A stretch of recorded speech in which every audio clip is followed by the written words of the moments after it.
Hello, I'm Dr. Sabine, gynaecologist and obstetrician with a holistic outlook, and I'm also the founder of the Hormone Harmony online program.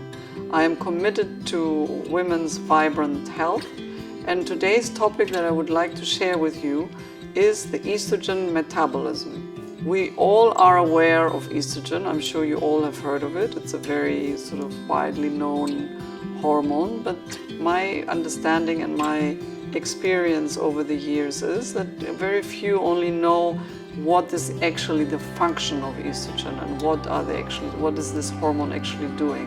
And I would like to empower you today a little bit with my knowledge about this wonderful and powerful hormone. The estrogen is not a single hormone, it's actually a group of hormones. It consists of three hormones, which one is the estradiol, which is the most commonly known also as E2. There's the estrone, which is the E1, and the estriol, which is the E3, which is only present in pregnancy. E1 and E2 is also present in men and in women, and the E3, the estriol, naturally, since it's only in pregnancy, only present in women. These is the group of hormones which are called estrogens. So the group of estrogen is primarily produced in the ovaries and the testes, but it's also produced by the adrenal glands and in the fat tissue, which is important to know. The main function of the estrogens is the sex hormone aspect, which is puberty, fertility, and reproductivity in women. In men, it's responsible for the maturation of sperm, and funny enough, also for the amount of libido that men are experiencing. It's not only testosterone related, also estrogen related. The estrogens are extremely powerful and extremely important, and it's very wonderful to have them, and it's very powerful also when they are in decline or when we have them excessively. So this is something that we need to look at for you to understand. As estrogen is a very powerful hormone that is responsible for a lot of things except for fertility and puberty and reproductivity. It also influences the cholesterol metabolism. It helps the bone health, the heart, the skin, everything. But the estrogen as an estrogen in terms of levels, the estrogen dominance is what really affects us women today to a great deal.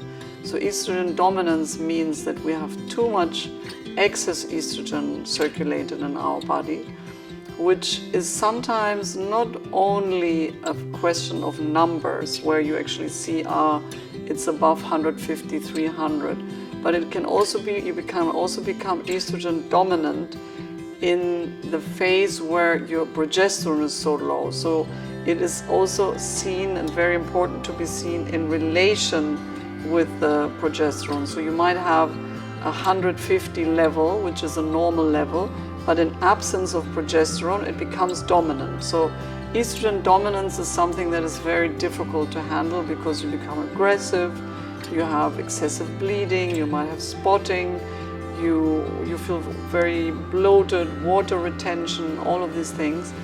And it is also dangerous because it can affect your health in terms of cancer, especially breast cancer, is something that is very much to watch out for.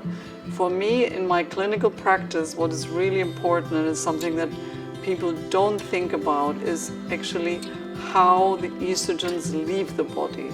So let me repeat, you have your estrogen peak when you ovulate, and then it drops down, comes to its lowest level when you're actually menstruating, in order to then come up again to your ovulation level. So there's not a single day that you have an estrogen level that is the same. So every day it fluctuates, and that's why it makes us women also such special creatures, because we have this multicolored, everyday different hormone levels.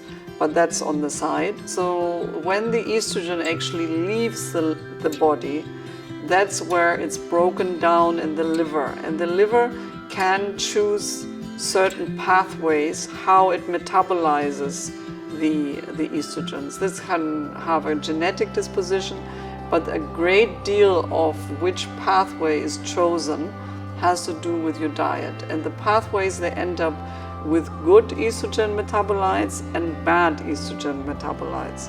The good estrogen metabolites actually are highly antioxidant. They protect the brain, they protect the heart, and they're very beneficial for the body, so we definitely want to have loads of them. And the bad metabolites, they are obviously not good for the well-being, and they are, precursors of cancers, and they create weight gain, belly fat, and all these things that we have discussed so often.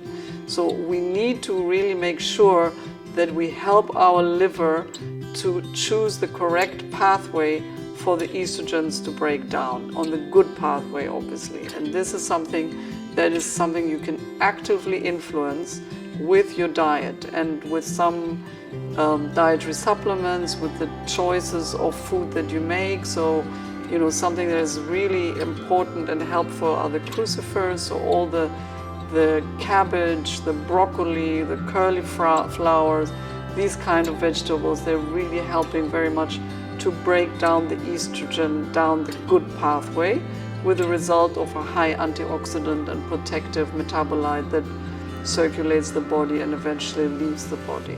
So vegetables, cruciferous, and there are some supplements that you can actually take as an additional help. One is called DIM.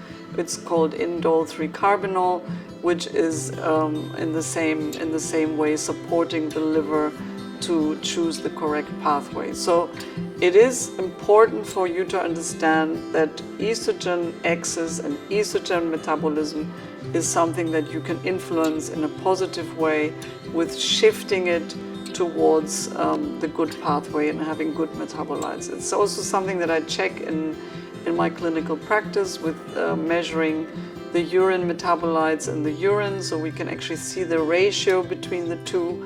If the good and the bad are balanced, if they're in the balance towards the bad, then we take actions, because remember, we want to be a step ahead. We don't really want to end up with cancer and with diseases and with belly fat and all of that. We want to be a step ahead, and that's why I'm sharing my knowledge and I'm going online, and I want you to hear this from an experienced doctor like myself, so that you can empower yourself with little steps to take. So this is important to me. Estrogen metabolism, don't be afraid of the hormones. Help them leave the body safely so that we're all in a better place. Thank you very much.